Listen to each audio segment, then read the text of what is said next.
ദൈവത്തിൻ്റെ അതിപരിശുദ്ധമായ നാമം വാഴ്ത്തപ്പെടുമാറാകട്ടെ.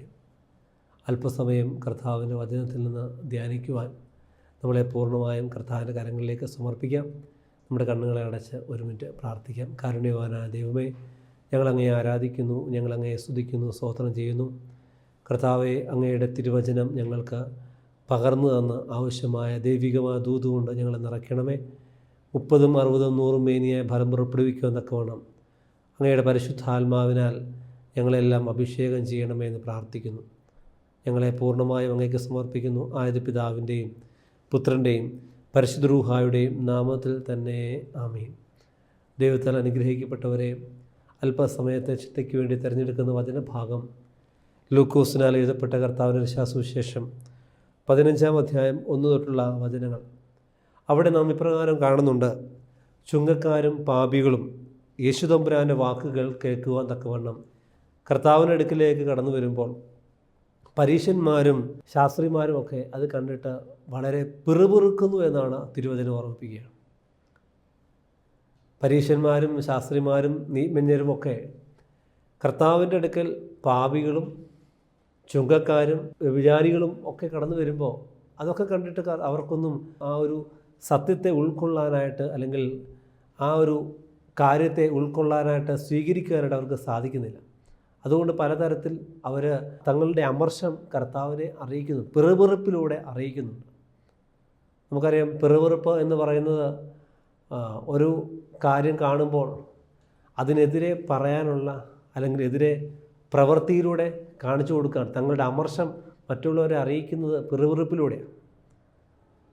പഴയ നിയമത്തിൽ നമ്മൾ കാണുന്നുണ്ട്, തങ്ങൾക്ക് ആവശ്യമായ ഭക്ഷണം ലഭിക്കാതെ വരുമ്പോൾ, തങ്ങൾക്ക് ആവശ്യമായ കാര്യങ്ങളൊന്നും ലഭ്യമാകാതിരിക്കുമ്പോൾ മോശയ്ക്കും അഹറോനും എതിരായി ഇസ്രായേൽക്കാർ പിറുപിറുത്തു എന്നാണ് പഴയ നിയമം നമ്മളെ പഠിപ്പിക്കുക. ദൈവത്തിനെതിരെയുള്ള പിറുപിറുപ്പ് പ്രകടമാക്കിയത് ഇതാ മോശയിലൂടെയും അഹറോനിലൂടെയാണ് എന്ന് പറയുന്ന പോലെ, പ്രിയപ്പെട്ടവരെ, ഇവിടെ നമുക്ക് കാണുന്നുണ്ട് കർത്താവിൻ്റെ ഈ പ്രവൃത്തി. പാപികളെ ചേർത്ത് പിടിച്ച് അവരോടൊത്തായിരിക്കുകയും അവരോടൊന്നിച്ച് ഭക്ഷണം കഴിക്കുകയും ചെയ്യുന്ന ആ വലിയ കാഴ്ച, അവരെ സ്നേഹിക്കുന്നത് കാണുന്ന കാഴ്ച, തങ്ങളുടെ ഹൃദയം കർത്താവുമായിട്ട് അവർ പങ്കുവെക്കുന്ന കാഴ്ച കണ്ടിട്ട് ഉൾക്കൊള്ളാനായിട്ട് സാധിക്കാതെ പരീശന്മാരും ശാസ്ത്രിമാരും പിറുപിറുത്തു എന്ന് പറയാം. ഇത് മനസ്സിലാക്കിയ കർത്താവ് അവർക്കൊരു ഉപമ പറഞ്ഞു കൊടുത്തു. ആ ഉപമ ഇങ്ങനെയാണ്: നിങ്ങളിൽ ഒരാൾക്ക് 100 ആടുകളുണ്ട്. അതിൽ 1 നഷ്ടപ്പെട്ടു പോയി, അത് വഴിതെറ്റിപ്പോയി. അതിന് 99നോടൊപ്പം കൂടാനായിട്ട് സാധിച്ചില്ല.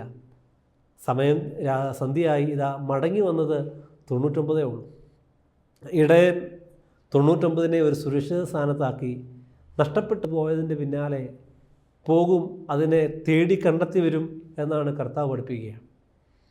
പ്രിയപ്പെട്ടവരെ, നമ്മുടെയൊക്കെ ജീവിതത്തിൽ നമ്മൾ തിരിച്ചറിയേണ്ട ഒരു മനോഭാവമുണ്ട്. 100 ഭാവനകളും 100 ചിന്തകളും 100 അഭിപ്രായങ്ങളും ഒക്കെ അറിയാം. 100 സ്വഭാവങ്ങളും അറിയാം. എങ്കിലും എല്ലാറ്റിനെയും ഒരുപോലെ ചേർത്ത് നിർത്തുന്ന ഒരിടയൻ.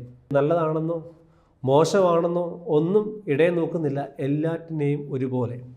ചിലത് താന്തോന്നികളാണ്, ചിലത് അനുസരണക്കേട് കാണിക്കുന്നവരാണ്, ചിലർ മുൻകോപികളാണ്, ചിലർ എന്ത് പറഞ്ഞാലും അതിനൊക്കെ നെഗറ്റീവ് കാണുന്നവരാണ്. പക്ഷേ ആ ഇടയൻ്റെ പ്രത്യേകത എല്ലാറ്റിനെയും ഒരുപോലെ ചേർത്ത് നിർത്തും. നമ്മളെയും ദൈവം ഒരു ഇടയനായിട്ടാണ് കാണുക. നമ്മളോടും പറയും, നമ്മളായിരിക്കുന്നൊരു കുടുംബമുണ്ട്, ആ കുടുംബത്തിൻ്റെ ഇടയനാണ് നമ്മൾ. ഗൃഹനാഥ, നീ ഒരു ഇടയനാണ്. നിൻ്റെ ജീവിത പങ്കാളിയും നിൻ്റെ കുഞ്ഞുങ്ങളും നിൻ്റെ സഹോദരങ്ങളും നിൻ്റെ ആലയിലെ ആടുകളാണ്. അവരെയൊക്കെ നീ ചേർത്ത് പിടിക്കേണ്ട കടമ നിനക്കുണ്ട്. ആരെങ്കിലും നീ വേണ്ട, അല്ലെങ്കിൽ അവൻ്റെ സ്വഭാവം അത് നശിച്ചു പോട്ടെ എന്ന് പറഞ്ഞ് ഉപേക്ഷിക്കാനുള്ളതല്ല നീ. നല്ല ഇടയനെ കണ്ട് നമ്മളെല്ലാം പഠിക്കേണ്ട, നമ്മുടെ ജീവിതത്തിൽ പകർത്തേണ്ട ഒരു കാര്യമുണ്ട്. ഇടയന് എല്ലാവരെയും പേര് ചൊല്ലി വിളിക്കുന്നവനാണ് ഇടയൻ. യോഹന്നാൻ സുവിശേഷത്തിൽ നമ്മൾ കാണുന്നുണ്ട് നല്ല ഇടയൻ്റെ പ്രത്യേകത. അവൻ എല്ലാറ്റിനെയും പേര് ചൊല്ലി വിളിക്കും. ആടുകൾ ഇടയൻ്റെ ശബ്ദത്തിന് വേണ്ടി കാത്തിരിക്കും. ആടുകൾക്ക് തൻ്റെ ഇടയൻ്റെ ശബ്ദം മനസ്സിലാകാനായിട്ട് സാധിക്കും. നമുക്ക് നമ്മുടെ കുടുംബത്തിൽ, നമ്മുടെ ഇടവകയിൽ, നമ്മുടെ കയ്യിൽ ദൈവം ഏൽപ്പിച്ചിരിക്കുന്ന ആടുകളെ പേര് ചൊല്ലി വിളിക്കാനായിട്ട് സാധിച്ചിട്ടുണ്ടോ? അവിടെയാണ് നമ്മൾ തുടങ്ങേണ്ടത്, നമ്മുടെ കുടുംബത്തിൽ നിന്നാണ്. ദൈവം നമുക്ക് തന്ന നമ്മുടെ ആടുകളെ, ആ ആടുകൾ ഒന്നുപോലും നഷ്ടപ്പെടാതെ എല്ലാറ്റിനെയും ചേർത്ത് നിർത്താനായിട്ട് നിനക്ക് സാധിച്ചിട്ടുണ്ടോ?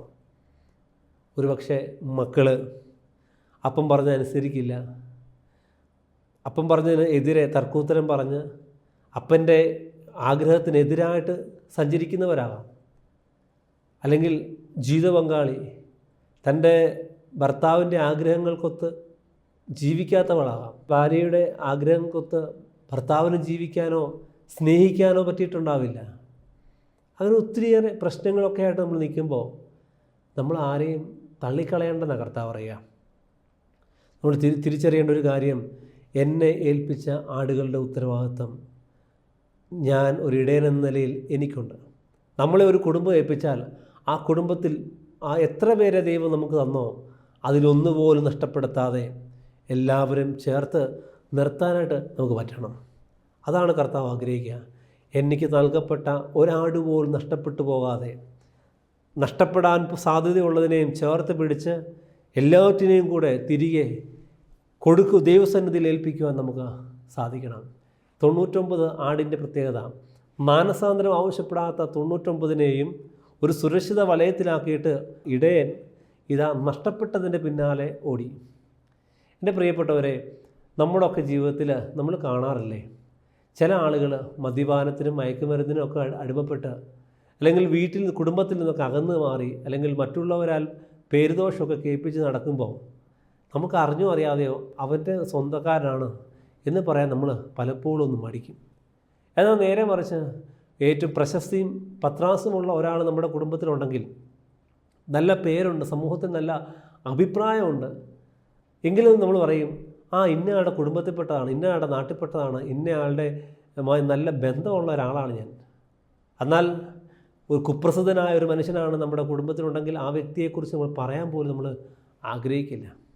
പക്ഷേ വചനം നമ്മളെ പഠിപ്പിക്കുന്നൊരു കാര്യമുണ്ട്. ഇത് ദൈവത്തിൻ്റെ സന്നിധിയിൽ നല്ല ഇടയൻ്റെ മുമ്പിൽ വില കുറഞ്ഞവനും വിലയുള്ളവനും എല്ലാം ഒരുപോലെ. ലോകത്തിൻ്റെ മുമ്പിൽ എത്രമാത്രം ഒരാൾ വ്യക്തി പ്രശസ്തനാണോ, എത്രമാത്രം ഒരാൾ പ്രശസ്തി ഇല്ലാത്തവരാണോ, എല്ലാവരും ഒരുപോലെ ദൈവസന്നിധിയിൽ. സമ്പന്നനെന്നോ ദരിദ്രനെന്നോ പണ്ഡിതനെന്നോ പാപരനെന്നോ ഒന്നുമില്ല, എല്ലാവരും ഒരുപോലെ.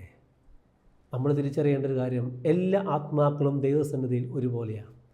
എൻ്റെ ആത്മാവിനെയും ഈ എളിയവരെയും ദൈവം ഒരുപോലെ സ്നേഹിക്കുന്നു. എല്ലാവരുടെ ഉള്ളിലും ദൈവം തൻ്റെ ആത്മാവിനെ നിവേശിപ്പിച്ചിട്ടുണ്ട്. അതുകൊണ്ട് തന്നെ ദൈവം ആഗ്രഹത്തോടു കൂടിയാണ് ഓരോ വ്യക്തിയെയും കാണുക. യാക്കോബിൻ്റെ ലേഖനത്തിൽ പറയുന്നുണ്ട്, കർത്താവ് തൻ്റെ ഓരോ വ്യക്തിയിലും നിക്ഷേപിച്ചിരിക്കുന്ന ആത്മാവിനെ ആഗ്രഹത്തോടുകൂടെ അഭിലഷിക്കുന്നു. ആഗ്രഹത്തോടുകൂടെ അതിനെല്ലാം സ്വന്തമാക്കാനായിട്ട് ആഗ്രഹിക്കുന്നു. ഒന്നും നഷ്ടപ്പെട്ടു പോകല്ലെന്ന ചിന്ത ദൈവത്തെ വല്ലാതെ ഭരിക്കുന്നുണ്ട്. ഇപ്പോൾ നമ്മൾ ഓർക്കേണ്ട ഒരു കാര്യം, പ്രിയപ്പെട്ടവരെ, നമ്മുടെയൊക്കെ ജീവിതത്തിൽ എല്ലാവരെയും ചേർത്ത് നിർത്താനായിട്ട് സാധിക്കണം. പാപിയാണെന്ന് പറഞ്ഞ് മുദ്ര കുത്തണ്ട. ബലഹീനതകളും വീഴ്ചകളും എല്ലാവരുടെയും ജീവിതത്തിലുണ്ട്. ആരെയും നമ്മൾ മാറ്റി നിർത്തണ്ട, എല്ലാവരെയും ചേർത്ത് പിടിക്കുക. നമ്മുടെ ഹൃദയത്തിൽ എല്ലാവർക്കും സ്ഥാനം കൊടുക്കുക. ഒരു തുറന്ന ഹൃദയമായി മാറ്റണം. ഇടുങ്ങിയ ഹൃദയമല്ല, ഇടുങ്ങിയ ചിന്താഗതിയല്ല, ഒരു തുറന്ന ഹൃദയം. നമുക്ക് എല്ലാവരെയും സ്വീകരിക്കാൻ പറ്റട്ടെ. ബലഹീനതകളും കുറവുകളും എല്ലാവർക്കും ഉണ്ട്. എനിക്ക് കഴിവുണ്ട്, ബലഹീനതകളുണ്ട്, കുറവുകളുണ്ട്. ഇതുപോലെ എല്ലാവർക്കും ഉണ്ട് ബലഹീനത. ആ ബലഹീനതകളെയൊക്കെ നമുക്ക് ചേർത്ത് പിടിച്ചാൽ ആ ബലഹീനതകളോടുകൂടെ എല്ലാവരും നമുക്ക് സ്വീകരിക്കാം. ഒരു മുടന്തനായ ആടിനെക്കുറിച്ചുള്ള ഒരു കഥ കേട്ടിട്ടുണ്ട്. ബോബി ജോസ് അച്ഛൻ്റെ പുസ്തകത്തിൽ വായിച്ചതാണ്. കാലുകൾക്ക് മുറിവ് സംഭവിച്ച് ഒരു മുടന്തുള്ള ഒരു ആടാണ്. അതിനെ ഇടയൻ വന്ന് തൻ്റെ തോളിലേറ്റിക്കൊണ്ട് നടന്നുപോയി. ആ ഇടയൻ ക്രിസ്തുവാണ്. പ്രിയപ്പെട്ടവരെ, ഓരോ വ്യക്തിയും തൻ്റെ ജീവിതയാത്രയിൽ മുടന്ത് സംഭവിക്കുമ്പോൾ, മുമ്പോട്ട് നീങ്ങാൻ വയ്യാതെ വരുമ്പോൾ, മറ്റുള്ളവരെല്ലാം ഓടിപ്പോയി എന്നാൽ മുമ്പോട്ട് പോകാൻ പറ്റാതെ പ്രയാസപ്പെടുമ്പോൾ, ഞാൻ ഒറ്റയ്ക്കാണല്ലോ എന്ന് ചിന്തിക്കുമ്പോൾ ദൈവം നമ്മുടെ കൂടെ സഞ്ചരിക്കും. അവൻ നമ്മളെ തോളിലേറ്റും. അതുകൊണ്ട് ഭാരപ്പെടേണ്ട. ഇന്ന് ഈ വചനം ശ്രവിക്കുമ്പോൾ പ്രിയപ്പെട്ടവരെ, നമ്മോട് കർത്താവ് പറയാൻ ആഗ്രഹിക്കുന്ന ഒന്നുണ്ട്. ആരെല്ലാം ഉപേക്ഷിച്ചാലും ഒരിക്കലും നിന്നെ മറക്കാനോ ഉപേക്ഷിക്കാനോ എനിക്ക് സാധിക്കില്ല. കാരണം നിന്നെ അത്രമാത്രം ഞാൻ സ്നേഹിക്കുന്നുണ്ട്. നമ്മളെ നോക്കി ക്രിസ്തു പറയുന്നൊരു വാക്ക്, എനിക്ക് മറ്റുള്ളവർ തള്ളിക്കളയുന്ന പോലെ നിന്നെ തള്ളിക്കളഞ്ഞിട്ട് പോകാൻ സാധിക്കില്ല.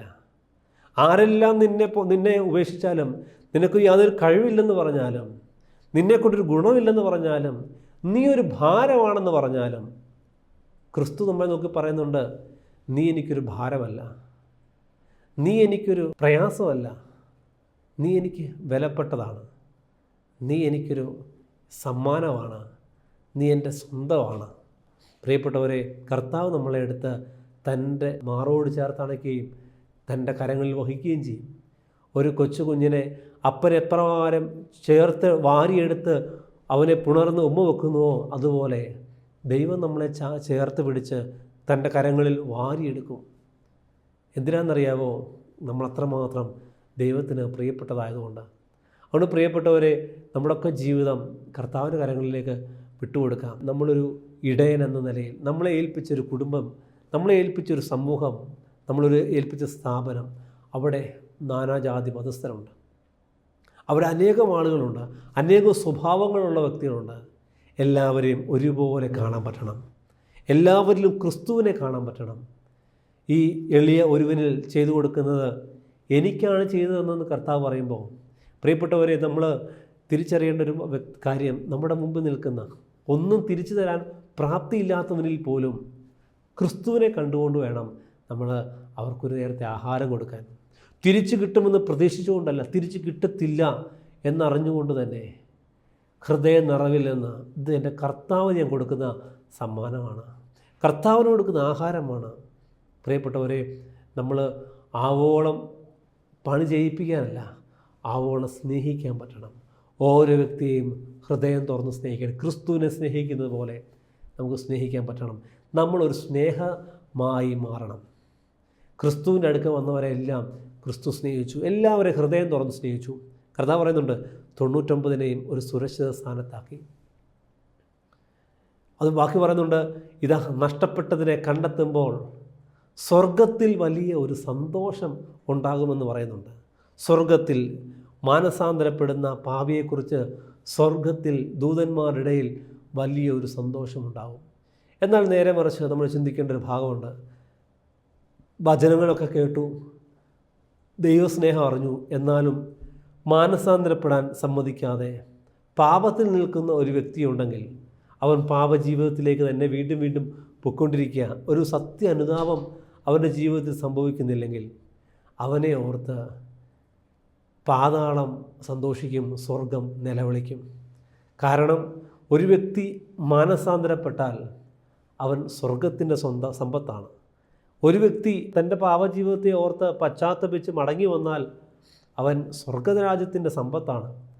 എന്നാൽ അവൻ തൻ്റെ പാപങ്ങളെക്കുറിച്ച് പശ്ചാത്തപിക്കാതെ ആ പാപത്തിൽ തന്നെ നിലനിന്നാൽ അവൻ പാതാളത്തിന് സ്വന്തമായി തീരും. സ്വർഗം സങ്കടപ്പെടും അവനെക്കുറിച്ച്. സ്വർഗപിതാവ് അവനെ ഓർത്ത് നിലവിളിച്ച് കരയും.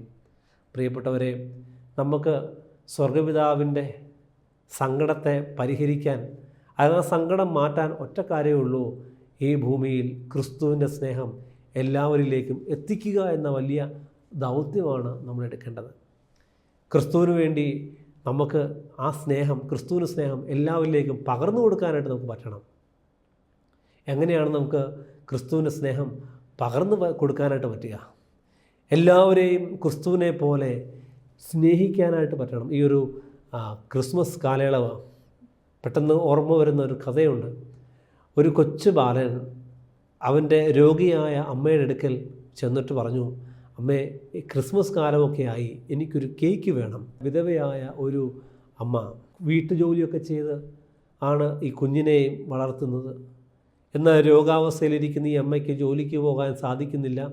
ദൈനംദിന ജീവിതം തട്ടിമുട്ടിപ്പൊക്കൊണ്ടിരിക്കുന്ന സമയത്ത് ഈ കുഞ്ഞ് തൻ്റെ ആഗ്രഹം അമ്മയോട് പറയുമ്പോൾ അമ്മയ്ക്ക് എന്ത് ചെയ്യണമെന്നറിയില്ല. അമ്മ വാവിട്ട് നിലവിളിച്ചു. അമ്മ പറഞ്ഞു, മോനെ, വീട്ടിൻ്റെ അകത്തിരിക്കുന്ന യേശു ക്രിസ്തുവിൻ്റെ പടത്തെ നോക്കി നീ പ്രാർത്ഥിക്ക്, കർത്താവേ, എനിക്ക് ഒരു കേക്ക് നൽകണം, എനിക്കൊരു കേക്ക് തരണം എന്ന് നീ പ്രാർത്ഥിക്ക്, തമ്പുരാൻ നിനക്ക് തരും. ഈ കുഞ്ഞ് ഈ അമ്മ പറഞ്ഞതുപോലെ അനുസരണത്തോടുകൂടെ മുട്ടുകുത്തി കരങ്ങൾ ഉയർത്തി കർത്താവിനോട് പറഞ്ഞു, കർത്താവേ, എനിക്ക് ഒരു കേക്ക് ഈ ക്രിസ്മസിന് തരണം. ഈ കുഞ്ഞ് പ്രാർത്ഥനകളൊക്കെ കഴിഞ്ഞു. ഈ കുഞ്ഞ് പുറത്തേക്ക് ഇങ്ങനെ ഇറങ്ങി നടക്കുമ്പോൾ അവനൊരു കാഴ്ച കണ്ടു. ഇതാ ഒരു ബേക്കറിയുടെ വാതിക്കൽ ഒരു വണ്ടി വന്ന് നിൽക്കുന്നു, ഒരു വാൻ വന്ന് നിൽക്കുന്നു. ഇതാ അനേകം കേക്കൊക്കെ ആയിട്ട് കുറച്ച് ആളുകൾ ഈ വണ്ടിക്കകത്തോട്ട് കയറിപ്പോകുന്നുണ്ട്. വണ്ടിക്കകത്ത് കയറ്റി കേക്കൊക്കെ അടുക്കി വെക്കുന്നുണ്ട്. ഈ ബേക്കറിയിൽ നിന്നും ഒത്തിരി കേക്ക് കൊണ്ടുപോയിക്കൊണ്ടിരിക്കുകയാണ്. ഇപ്പോൾ ഈ കൊച്ചിങ്ങനെ നോക്കിക്കൊണ്ട് ഇതൊക്കെ കാഴ്ച കണ്ടുകൊണ്ട് നിൽക്കുമ്പോൾ ആരോ ഒരാൾ ഈ കുഞ്ഞിൻ്റെ അടുക്കിലേക്ക് കടന്നു വന്നിട്ട് തൻ്റെ കയ്യിലിരിക്കുന്ന ഒരു കേക്ക് ഈ കുഞ്ഞിൻ്റെ കയ്യിലേക്ക് വെച്ചു കൊടുത്തു. ഉടനെ ഈ കുഞ്ഞ് ആ കേക്കിലേക്കും ആ വ്യക്തിയുടെ മുഖത്തേക്ക് നോക്കിയിട്ട് ചോദിച്ചു, നിങ്ങൾ ക്രിസ്തുവാണോ? ഉടനെ ആകാംക്ഷയോടെ ഈ വ്യക്തി കാരണം അന്വേഷിച്ചു. ഉടനെ ഈ കുഞ്ഞ് തൻ്റെ അമ്മയെക്കുറിച്ചും അമ്മ പറഞ്ഞ കാര്യങ്ങളും തൻ്റെ ആഗ്രഹങ്ങളും ഒക്കെ പറഞ്ഞപ്പോൾ അവരുടെ കണ്ണുകൾ നിറഞ്ഞു. ആ വ്യക്തി മറ്റാരുമല്ല, മദർ തെരേസയായിരുന്നു. പ്രിയപ്പെട്ടവരെ, പറഞ്ഞു വന്നത് മദർ തെരേസയുടെ ജീവിതത്തിൽ ഏറ്റവും കൂടുതൽ സ്വാധീനിച്ചതായ ഒരു വാക്കാണ് നിങ്ങൾ ക്രിസ്തുവാണോ എന്നുള്ളത്. പ്രിയപ്പെട്ടവരെ, നമ്മൾ പലപ്പോഴും ചിന്തിക്കേണ്ട ഒരു മേഖലയാണ്, എനിക്ക് എൻ്റെ കർത്താവിൻ്റെ കൈയും കാലുമായി നിന്നുകൊണ്ട് കർത്താവിന് വേണ്ടി ശുശ്രൂഷ ചെയ്യാനായിട്ട് സാധിക്കുമോ? ഒരാവശ്യക്കാരനെ തേടിയെത്തി അവന് വേണ്ടി എന്തെങ്കിലുമൊക്കെ ചെയ്യാനായിട്ട് എനിക്ക് സാധിച്ചിട്ടുണ്ടോ? കർത്താവിന് വേണ്ടി എപ്പോഴും മനസ്സിൽ കൊണ്ടുവരുന്നൊരു വചനമുണ്ട്. ദാനിയേൽ പ്രവാചകൻ്റെ പുസ്തകം 14-ാം അധ്യായത്തിൽ ദാനിയേൽ സിംഹക്കുഴിയിൽ കിടക്കുന്ന സമയത്ത് ഹബക്കൂക്ക് പ്രവാചകനെ ദൈവം യഹൂദായിൽ നിന്ന് കൊണ്ടുപോകുന്നുണ്ട്. നേരെ ഇതാ ബാബിലോണിലെ സിംഹക്കുഴിയുടെ വാതിക്കൽ കൊണ്ടു നിർത്തുമ്പോൾ തൻ്റെ ജോലിക്കാർക്ക് വേണ്ടി ഭക്ഷണ സാധനങ്ങൾ കൊണ്ടുപോകുന്ന ഹബക്കൂക്കിനെ ദൈവം അവിടെ നിന്ന് എടുത്തിതാ ബാബിലോണിലെ സിംഹക്കുഴിയുടെ വാതിക്കൽ നിർത്തുമ്പോൾ ഹബക്കൂക്ക് പ്രവാചകൻ വിളിച്ചു പറയുന്നുണ്ട്, ദാനിയേലേ, ദൈവം നിനക്ക് വേണ്ടി കരുതിയ ഭക്ഷണം നീ കഴിച്ചുകൊള്ളുക. ഉടനെ സന്തോഷത്തോടുകൂടെ എഴുന്നേറ്റ് ഹബക്കൂക്ക് കൊണ്ടുവന്ന ഭക്ഷണം സ്വീകരിക്കുമ്പോൾ ദാനിയേൽ പറയുന്ന ഒരു വാക്ക്, കർത്താവേ, നീ എന്നെ ഇപ്പോഴും ഓർക്കുന്നുണ്ടല്ലോ. എൻ്റെ പ്രിയപ്പെട്ട സഹോദരങ്ങളെ, നമ്മൾ കർത്താവിന് വേണ്ടി ജീവിക്കാൻ തുടങ്ങിയാൽ, കർത്താവിന് വേണ്ടി പ്രവർത്തിക്കാൻ തുടങ്ങിയാൽ ദൈവം നമ്മുടെ കൂടെ കാണും. ദൈവത്തിൻ്റെ നാമം ഉയർത്താൻ വേണ്ടി, ദൈവത്തിന് വേണ്ടി ഭൂമിയിൽ എന്തെങ്കിലും പ്രവർത്തിക്കാൻ ഉണ്ടായാൽ തീർച്ചയായും ദൈവ സാന്നിധ്യം കൂടെ ഇരുന്ന് നമ്മൾ അനുഗ്രഹിക്കും. എനിക്കെപ്പോഴും ഏറ്റവും ഇഷ്ടം ദൈവം ആഗ്രഹിക്കുന്നത്, ദൈവം മനസ്സിൽ കാണുന്നത് അത് ചെയ്തു കൊടുക്കാൻ പറ്റുക എന്നുള്ളതാണ്. ഈ ഭൂമിയിൽ നമുക്ക് അതിനുവേണ്ടി ശ്രമിക്കാം. ദൈവം ആഗ്രഹിക്കുന്ന ഒന്ന്, കർത്താവിൻ്റെ കൈയും കാലുമായി നിന്നുകൊണ്ട് ഈ ഭൂമിയിൽ ആവശ്യക്കാർക്ക് അതെല്ലാം എത്തിച്ചു കൊടുക്കാൻ പറ്റണം. കഴിഞ്ഞ ദിവസം ഒരു പുരോഹിതൻ ഷെയർ ചെയ്തൊരു കാര്യമുണ്ട്. അദ്ദേഹം പറഞ്ഞു, പ്രാർത്ഥിക്കണം, അതോടൊപ്പം തന്നെ ദൈവത്തിൻ്റെ ഇഷ്ടം ഈ ഭൂമിയിൽ അത് സാധ്യമാക്കി കൊടുക്കാൻ ദൈവം തിരഞ്ഞെടുത്തു എന്ന് നമ്മൾ ചിന്തിക്കണം. പ്രാർത്ഥിക്കണം, ദൈവത്തിൻ്റെ പദ്ധതി ഈ ഭൂമിയിൽ ഒരാളെ സഹായിക്കാൻ ആണ് എന്നുള്ളത് നമ്മൾ തിരിച്ചറിഞ്ഞ് ആ ദൈവം അതെന്നെ ഏൽപ്പിച്ചു എന്ന ചിന്തയോടുകൂടെ അത് നമ്മൾ ഉത്തരവാദിത്വത്തോടുകൂടെ അത് ചെയ്തു കൊടുക്കണം. നമ്മൾ പ്രാർത്ഥിക്കാം എന്ന് പറഞ്ഞ് അവസാനിപ്പിക്കാതെ അതിൻ്റെ അപ്പുറത്തോട്ട് ഉറ്റുപിട്ടി മുമ്പോട്ട് കടന്ന് എന്ന് ആ റിസ്ക് ഏറ്റെടുത്ത് അവരെ സഹായിക്കാൻ വേണ്ടി നമുക്ക് തയ്യാറാകാം. കാരണം ക്രിസ്തു ആഗ്രഹിക്കുന്നത് ക്രിസ്തുവിൻ്റെ കൈയും കാലുമായി നിൽക്കാനാണ്, ഒരിക്കലും ഒരു സുരക്ഷിത സ്ഥാനത്ത് നിൽക്കാനല്ല. ഇതാ 99-നെയും ഒരു സുരക്ഷിത സ്ഥാനത്താക്കിയിട്ട് ഇതാ ഇടയൻ പോകുന്നത് അരക്ഷിതാവസ്ഥയുടെ ഇടങ്ങളിലേക്കാണ്. ക്രൂര മൃഗങ്ങൾ പതിയിരിക്കുന്ന ഇതാ താഴ്വരകളിലേക്ക് ഈ ഇടയൻ തൻ്റെ ആടിനെ തേടി ഇറങ്ങിപ്പോവുകയാണ്. ഒരുപക്ഷെ മുള്ളിൻ്റെ ഇടയിലേക്ക് ഇറങ്ങുമ്പോൾ തൻ്റെ ശരീരം മുറിയപ്പെടാൻ സാധ്യതയുണ്ട്. ഇതാ ചെങ്കുത്തായ ഇടങ്ങളിലേക്ക് പോകുമ്പോൾ കാൽ വഴുതി വീണ് ശരീരത്തിൽ മുറിവേൽക്കാൻ സാധ്യതയുണ്ട്. രാത്രി ആരംഭിക്കുന്ന വേളയിൽ അനേകം ക്രൂര മൃഗങ്ങൾ മൂലം തനിക്കും തൻ്റെ ആടിനും ജീവൻ നഷ്ടപ്പെടാൻ വരെ സാധ്യതയുണ്ട്. അതിൻ്റെ ഇടയിലേക്കാണ് തൻ്റെ ജീവന് തൃണവൽഗണിച്ചുകൊണ്ട് ഇതാ അതിന് വലിയ യാതൊരു വിലയും കൽപ്പിക്കാതെ തൻ്റെ ആടിന് വേണ്ടി തൻ്റെ ആടിൻ്റെ ജീവന് പ്രഥമ സ്ഥാനം നൽകി ഈ ഇടയൻ തേടിയിറങ്ങുക. എൻ്റെ പ്രിയപ്പെട്ടവരെ, നമ്മളെ ഏൽപ്പിച്ച നമ്മുടെ ജീവിത പങ്കാളി, മക്കൾ, സഹോദരങ്ങൾ, മാതാപിതാക്കൾ, ഇവരെയൊക്കെ നമുക്ക് ചേർത്ത് പിടിക്കാം. ഇവർക്കെല്ലാം സ്നേഹം കൊടുക്കാം. ആരെയും അകറ്റി നിർത്തേണ്ട. നമ്മളെ ഏൽപ്പിച്ചൊരു ഇടവകയുണ്ട്. സമൂഹമുണ്ട്. എല്ലാവരെയും സമൂഹം ഒരുപക്ഷെ വില കെട്ടവരെന്ന് പറഞ്ഞവരെ നമുക്ക് മാറ്റി നിർത്തണ്ട. സമൂഹം മാറ്റി നിർത്തിയവരെ നമ്മൾ ചേർത്ത് പിടിക്കുന്നവരായി മാറണം. എല്ലാവർക്കും ക്രിസ്തുവിൻ്റെ സ്നേഹം പകർന്നു കൊടുക്കാനായിട്ട് പറ്റണം. കർത്താവ് പറഞ്ഞു, ഈ എളിയവരിൽ ഒരുവന് ചെയ്തു കൊടുത്തപ്പോൾ അത് എനിക്ക് തന്നെയാണ് ചെയ്തത്. എല്ലാവരിലും ദൈവത്തിൻ്റെ സ്നേഹം എത്തിക്കാൻ നമുക്ക് പറ്റണം. പരിശുദ്ധാത്മാവിന് സഹായം നമുക്ക് തേടി പ്രാർത്ഥിക്കാം. പരിശുദ്ധാത്മാവെ, എല്ലാവരും സ്നേഹിക്കാൻ തക്കവണ്ണം ഞങ്ങളുടെ ഹൃദയങ്ങളെ ഒന്ന് ഒരുക്കണം. ചില പ്രാർത്ഥനകൾക്കൊന്നും നമ്മൾ പ്രാർത്ഥിച്ചാൽ ഉത്തരം കിട്ടണമെന്ന് നിർബന്ധമൊന്നുമില്ല. ചില പ്രാർത്ഥനകൾ അങ്ങനെയാണ്. അതിൻ്റെ പിറകിൽ ദൈവത്തിനൊരു പദ്ധതിയുണ്ട്. ഞാൻ പലപ്പോഴും ഓർക്കും, ജീവിതത്തിൽ ചില സങ്കടങ്ങളൊക്കെ വന്നിട്ടുണ്ട്. ഈ സങ്കടങ്ങളൊക്കെ വന്നപ്പോൾ എന്തുകൊണ്ട് ദൈവമേ വന്നു? സംരക്ഷണം കുറഞ്ഞു പോയിട്ടാണോ സങ്കടങ്ങളും വേദനകളും അപകടങ്ങളൊക്കെ വന്നത് എന്ന് ചിന്തിച്ചിട്ടുണ്ട്. പക്ഷേ അതിൻ്റെ അപ്പുറം ദൈവം പല കാര്യങ്ങളും പഠിപ്പിച്ചു. ചില സങ്കടങ്ങൾ, ചില സന്തോഷത്തിന് ദൈവം പിന്നീട് കാരണമാക്കി തീർക്കും. ചില കാര്യങ്ങൾ പഠിപ്പിക്കാൻ, ചില രീതിയിലൂടെ നമ്മളെ നയിക്കാൻ, ചില മർമ്മങ്ങൾ മനസ്സിലാക്കി തരാൻ ദൈവം നമ്മളെ ഈ സങ്കടത്തിൻ്റെ താഴ്വരയിലൂടെ നടത്തും. അതുകൊണ്ട് പ്രിയപ്പെട്ടവരെ, നമ്മൾ ഭാരപ്പെടേണ്ട കാര്യമില്ല. ദൈവം നമ്മളെ ഏൽപ്പിച്ച വഴിയിലൂടെ, ദൈവം നമ്മളെ ഏൽപ്പിച്ച ആടുകളെ നഷ്ടമാക്കാതെ അതിനെ തിരിച്ചു കൊടുക്കാം. എല്ലാവരെയും ക്രിസ്തുവിനെ പോലെ, നല്ല ഇടയനെ പോലെ എല്ലാവരെയും ഹൃദയം തുറന്ന് സ്നേഹിക്കാൻ നമുക്ക് പറ്റട്ടെ.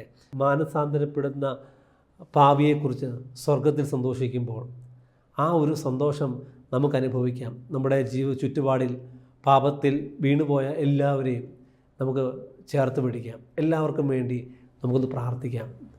പ്രിയപ്പെട്ടവരെ, ഒരു വലിയ സംരക്ഷണ വലയം നമ്മുടെ ചുറ്റും നൽകപ്പെടാൻ വേണ്ടി നമുക്ക് ആഗ്രഹിക്കാം. കണ്ണുകളെ അടച്ച് പ്രാർത്ഥിക്കാം. കാരുണ്യവാനെ, അങ്ങേ കരങ്ങളിലേക്ക് ഞങ്ങളെ സമർപ്പിക്കുന്നു. കേട്ട വചനത്തിനായിട്ട് നന്ദിയോടെ സ്തോത്രം. ആരെയും ഉപേക്ഷ വിചാരിച്ച് മാറ്റി നിർത്താതെ എല്ലാവരെയും ഒരുപോലെ സ്നേഹിക്കാൻ കർത്താവെ, അങ്ങയെപ്പോലെ എല്ലാവരെയും ഹൃദയത്തോട് ചേർത്ത് നിർത്താൻ ഞങ്ങൾക്ക് ഇട നൽകണമേ. കർത്താവെ, പാപിയെന്നോ പണക്കാരനെന്നോ വിശുദ്ധനെന്നോ ഒന്നുമല്ല, എല്ലാവരെയും ഒരുപോലെ കർത്താവെ കാണാൻ പറ്റണം, കാണാൻ ഞങ്ങൾക്ക് സാധിക്കണം. കർത്താവെ, ഓരോ ചുങ്കക്കാരനെ കാണുമ്പോൾ അവൻ്റെ ഭാവിയിൽ അവൻ വിശുദ്ധനായി തീരുമെന്ന ആഗ്രഹത്തോടുകൂടെ നീ അവരെല്ലാം ചേർത്ത് പിടിച്ചില്ലേ. കർത്താവെ, ഞങ്ങൾക്കും എല്ലാവരിലും കർത്താവെ അങ്ങയുടെ മുഖം കാണുവാൻ, അങ്ങയുടെ മനസ്സ് കാണാൻ ഞങ്ങൾക്ക് ഇട നൽകണമേ. ആയത് പിതാവിൻ്റെയും പുത്രൻ്റെയും പരിശുദ്ധ റൂഹായുടെയും നാമത്തിൽ തന്നെ ആമേൻ.